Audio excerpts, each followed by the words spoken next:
Hi guys, welcome back. Oh, forgot my watch. Feel naked. If you have watched my last shorter video, which I posted yesterday, I teased the topic of love not being the solution to your relationship problems. However, the truth is that the reality is even harsher than that. It's not that love is not the solution. It's simply not enough. Love is often romanticized and portrayed as this magical cure-all for pretty much all life's problems in our culture. You know, whether it's in movies, stories, history, we're always told that love is the ultimate goal, the final solution for all of our pain and struggles. I myself used to not only idealize love, but straight up overestimate the power that it has. And I can tell you that once you do that, you're fucked and your relationship will suffer. And yes, love is an important foundation in any healthy relationship, but it's not the only ingredient. As I have mentioned it yesterday, it will never be enough to sustain a relationship on its own long term. Other essential values such as respect, empathy, communication, and commitment are necessary for a relationship to thrive. When we prioritize love over all these other crucial elements, we risk neglecting our partner's needs, boundaries, and emotions, ultimately fucking up our lives. This is one of the reasons why so many couples end up breaking up. They simply think that as long as they have love for each other, they can fix all the other intrinsic problems in their relationships. But surprise, surprise, they mess it up even further. They, let's say, decide to get married, then to have a child, and they introduced the full range of problems into the relationship just because they think it's an interpretation of love. Furthermore, love without respect can lead to a toxic relationship where one partner feels demeaned and unvalued. Love without empathy can lead to a lack of understanding and support for our partner's struggles and challenges. Love without communication can lead to misunderstanding and conflicts that could be easily resolved. Love without commitment can lead to a lack of security and trust in a relationship, and we all know how important trust is. Once you lose trust, you can get it back, but it's a hard work. It's a hard job, hard work to get trust back and to get the relationship back on tracks. There's so many different aspects to this, and we always feel that we need to put love on a pedestal. Well, it should be somewhere towards the bottom. Now, one of the most basic mistakes a lot of people make is that they assume that as long as they are in love, they are a match. But the ugly truth is that love alone doesn't guarantee compatibility. Falling in love with somebody doesn't necessarily mean that they'll make a good long-term partner, good long-term match. It's possible to fall for someone who mistreats you, who undermines your self-esteem, lacks respect for you, and has dysfunctional emotional life that drags you down. Falling in love is easy. Of course, it's important to feel the spark, but it's quite easy to fall in love. And you can get that spark pretty much for anyone, to have that physical attraction. But beyond that, it's crucial to evaluate their values, their character, compatibility with your own life goals. How do they treat themselves and others? What is their relationship within their family members?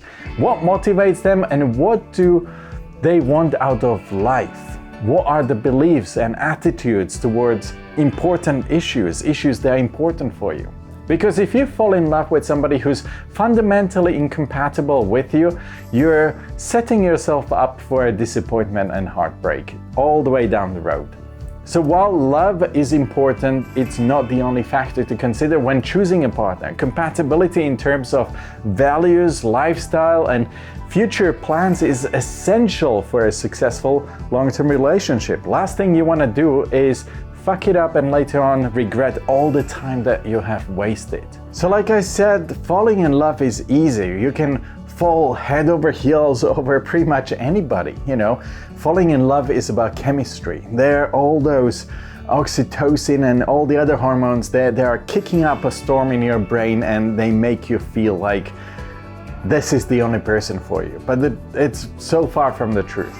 You could pretty much fall in love under so many different circumstances. And if you tie alcohol into it, oh my God, there's so many people that you could feel like they are the right person for you. They're the only one. And the more you feed it in yourself, the more real it feels. But the reality is that it would never work long term.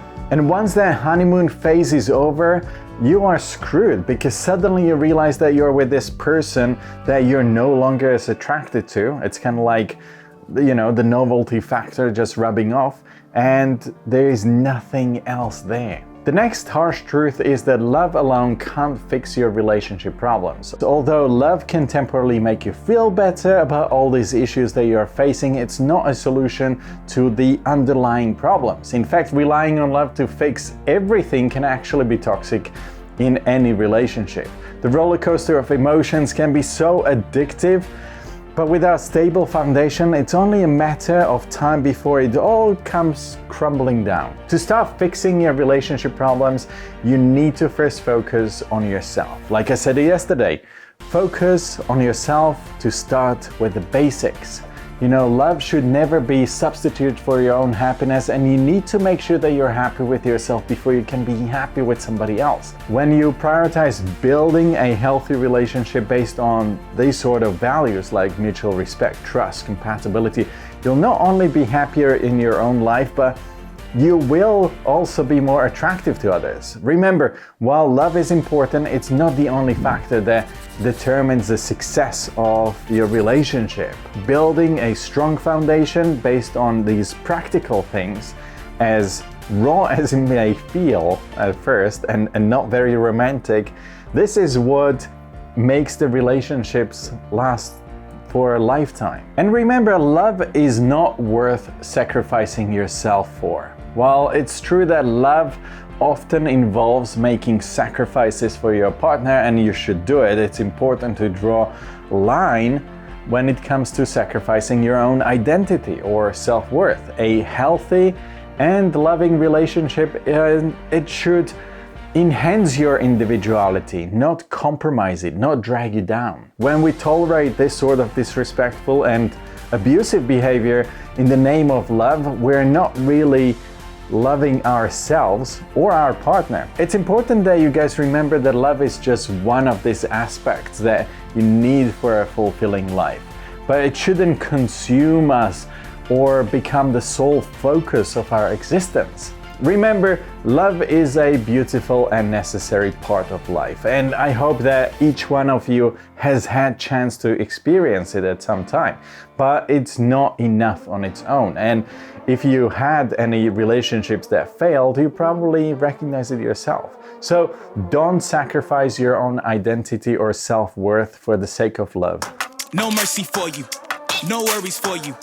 That Game of Thrones, go Cersei on you. I flip the script, I roll the dice. Don't fall asleep, cause I'm working nights. Hey, you tryna shut me out, it's getting blatant. Hey, I come and see you now, no hesitation. Yeah, I'm really tired of being patient. Hey, if you won't give it to me, I'ma take it.